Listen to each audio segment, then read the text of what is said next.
God looks just like an abusive relationship. I love you unconditionally, and I'll burn you forever if you leave me. And many people's religion functions as a system of reoccurring psycho-spiritual trauma and spiritual suppression. And I want to illustrate religious trauma today. What is religious trauma? With my story. And my story may sound a little extreme, and it is extreme, but it's also commonplace. The kind of story I'm talking about happens and is happening in houses of worship in every city in the US and all around the world. And in fact, according to a 2014 Pew study, about a third of the US is fundamentalist Christian. So this kind of a story right here. So one of the first things I learned when I was a child was that I'm a sinner. My human behavior in psychology was explained by something called original sin, which means that I am bad. My fundamental inclination is evil, is to do bad. And I was taught that I couldn't trust my heart, that the desires of my heart were tainted. I couldn't trust my critical thinking. I couldn't trust my intuition. I had to rely on an outside source. And this instilled a core sense of shame in me. I had to be good to be loved. And it took me a long time to learn that I was worthy of love just because I'm human.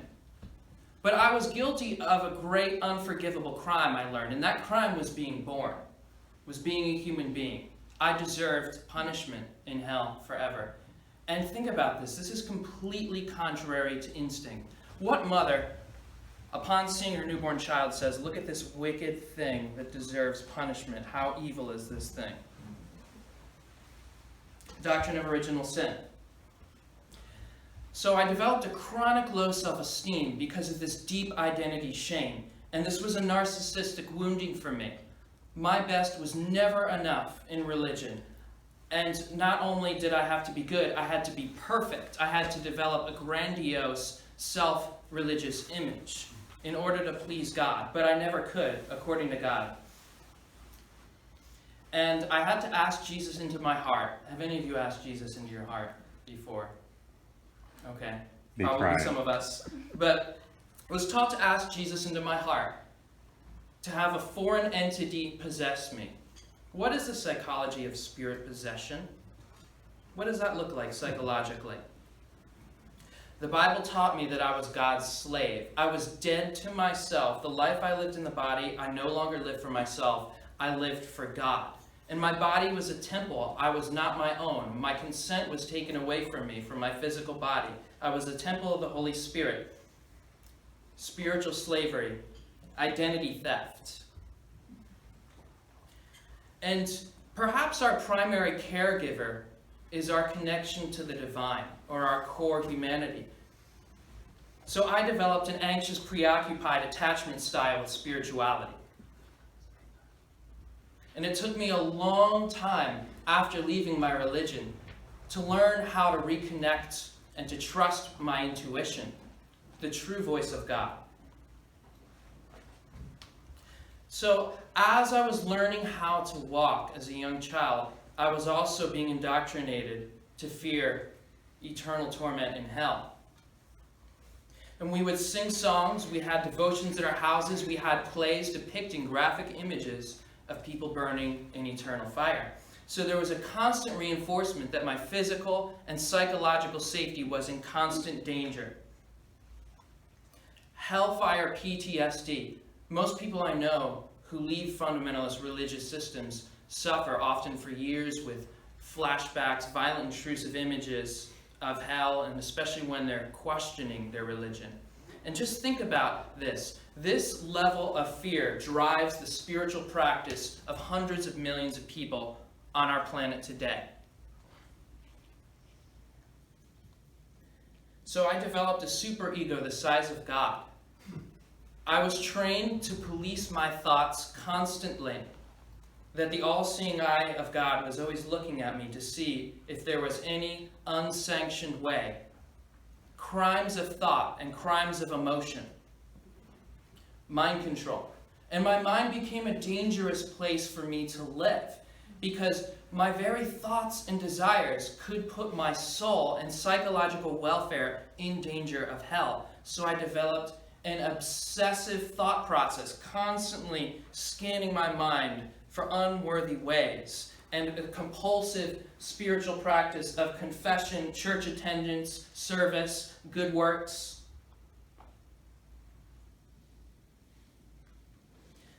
And not only that, but the world was a dangerous place to live in, because I could be threatened by unbelievers, by people who followed other religions or other ideologies.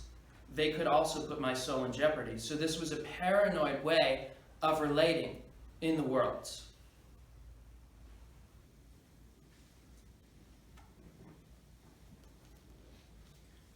So, in my sexuality,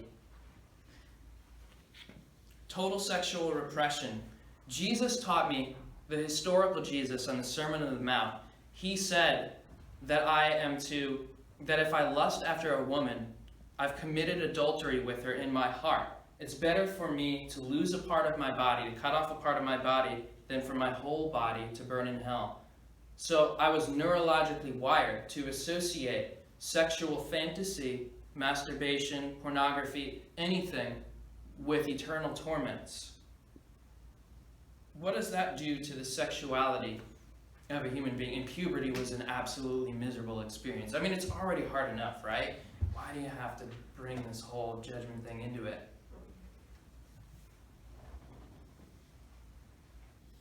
So many of us help clients or people heal from sexually abusive relationships. What about a sexually abusive God? What about when your divine partner tells you that he has control of your body? You can't sleep with other gods. You can't flirt with other gods, have other spiritual practices. I mean, if there's any form of sexual abuse, telling people that just for having a sexual fantasy, just for being human, what is sexual abuse if that isn't sexual abuse? So I was born and raised in a Pentecostal evangelical Christian family, and my father's a minister. He started a church right after I was born, and I was given a prophecy that I was going to be a missionary. And so I was totally radically devoted to God. My relationship with God was everything. To me, it was reality. It defined reality. And anything that didn't fit into that reality couldn't be, because I knew this is the real world. This is what it is. And so I grew up going to church multiple times a week. I studied world evangelism at Wheaton College, was going to be missionary to India to convert Hindus and Muslims to Jesus, to bring about the second coming of Jesus Christ through religious imperialism, a form of holy war. And I was studying for my Master of Divinity at Princeton Seminary because I wanted to learn the biblical languages and really know the Bible in depth. And at the same time as I had this intense religious devotion, I was tormented. I was miserable. I had an incredible amount of anxiety, but every therapist I ever went to didn't link it to my religion, because I was convinced it couldn't be my religion. Because if I was suffering, there couldn't be something wrong with my religion. It had to be me, or I wasn't a good enough believer. I wasn't faithful enough. So I always presented with these other reasons. And religious trauma often can present as an anxiety disorder, as a form of PTSD, depression, sexual dysfunction, all kinds of different presentations, because we're dealing with trauma on all of these deep levels. It's a total identity system. But no one was able to recognize it while I was going through it.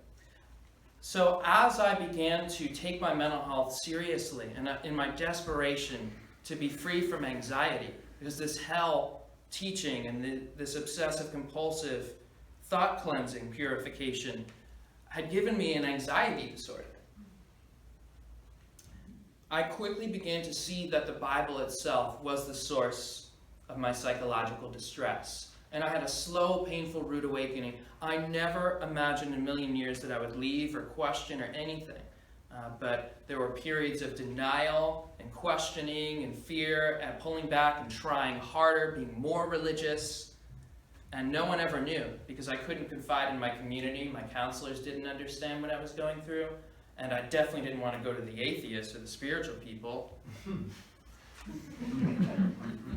No offense. So I suffered a total identity crisis, an existential death. Maybe a death worse than death. I had to grieve the death of God. And I left my community. Many people are blacklisted from their communities. I was fortunate not to, but I needed to get distance from them because I didn't want to be reconverted. I needed to differentiate and develop my own identity. I had to learn for the first time how to live in the secular world. And one day I woke up and I just realized I'm no longer a Christian. I quit my ministry job. I moved out here to California and started over. Somehow it's worked out. But my reality testing had been compromised. And as a result, I split off my spirituality because it could lead me into this terrible abuse. And I went straight into a cold, lifeless form of atheism where I was alone. I was living in a battle and a fight against nature. It was me against the world, and I had to make all my meaning for myself. There was not really much space for intuition. It was all about rationality, figuring it out, doing your best, and that's that. With that form of atheism. And the spiritual communities that I interacted with tended not to talk about the abuses in the religious system. They tended to sweep them under a rug of celebration of diversity and religious tolerance and unity. So somehow I ended up at Burning Man after seminary. That was a shock. But I got into psychedelics, meditation, yoga, and developed a spiritual practice for the first time. I had preached about signs and wonders and spirituality. I had questionable experiences, but these were real spiritual experiences that I'd always wanted in my religion. But I'd been taught that they were demonic. My religion told me that the real deal, the real spiritual things, if I did yoga or meditation or psychedelics, I could get possessed by a demon and lose my salvation, which, I mean, I kind of did in a way. But so my spiritual practice grounded me in science and in the material world for the first time because I had undergone a cosmic splitting.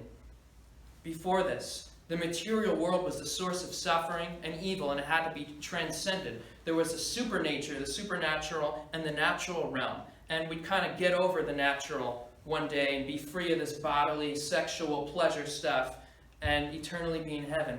And I learned that my salvation was not to be found from nature, but within it, with understanding that I am a part of nature, that death isn't a bad thing to be feared or to be conquered or to be overcome. So 6 years later, I'm standing before you, and I work with people who are undergoing spiritual and religious transitions. And I've learned a couple things in this time. For many of the people I interact with, this kind of a crisis is something on the scale of losing a spouse. Very, very painful, isolating, a lot of grief, a lot of anger, a lot of fear. I mean, there's really a total core loss, a very huge crisis that happens. And there's often not a spiritual awakening along with that. A lot of times people just plunge straight into a void space. And so I'm interested in seeing a space created to help a transition. You know, it's like falling from heaven into nothing, into this void. And so I'm not calling us to dismiss all religion. I think we can acknowledge the best, but we have to recognize and name these real problems that if we encounter them in any other system, we would call them what they are, abuse. And to realize the suffering of the religious, people are suffering the most within these religious systems, and they may not even be aware of it. They may not have language for it, but it's happening to hundreds of millions, if not billions, of people on this planet. And how can we help people to return to the experience that their religions promised to them? Spirituality.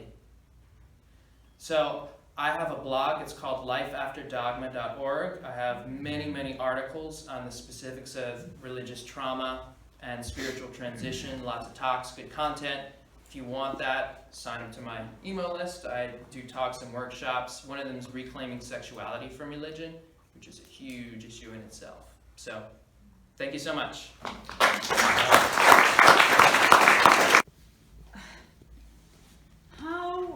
What was it that woke you up enough to get you out that isn't happening to all those other billions? Like, how do we, I get what you're saying, we gotta help the ones who've gotten far enough out that they need the help.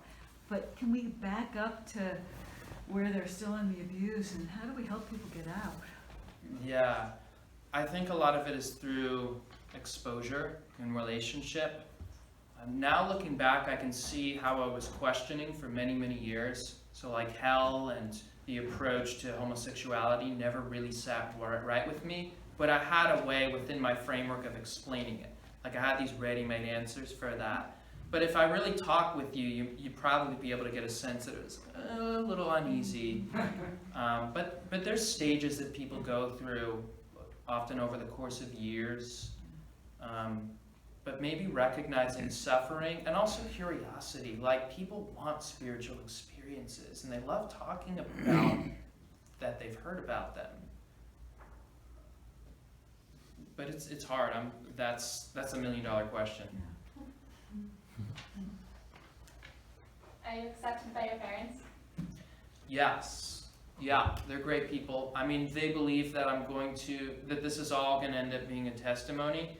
Which, so I'm going to have like a really great reconversion story, this whole thing.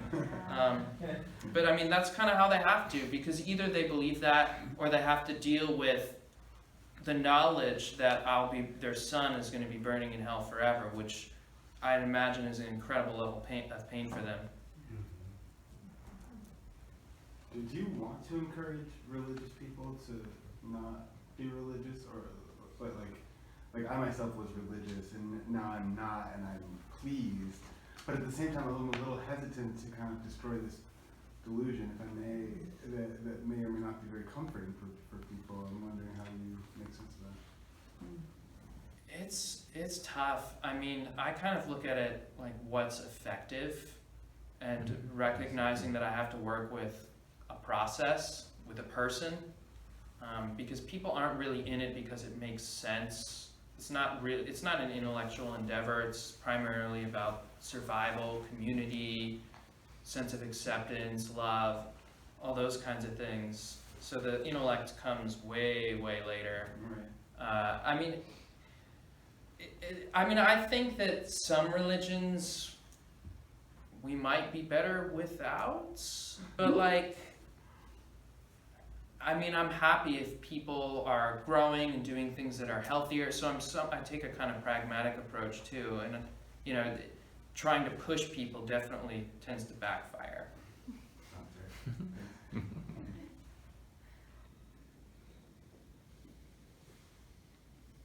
How do you reclaim sexuality from religion specifically?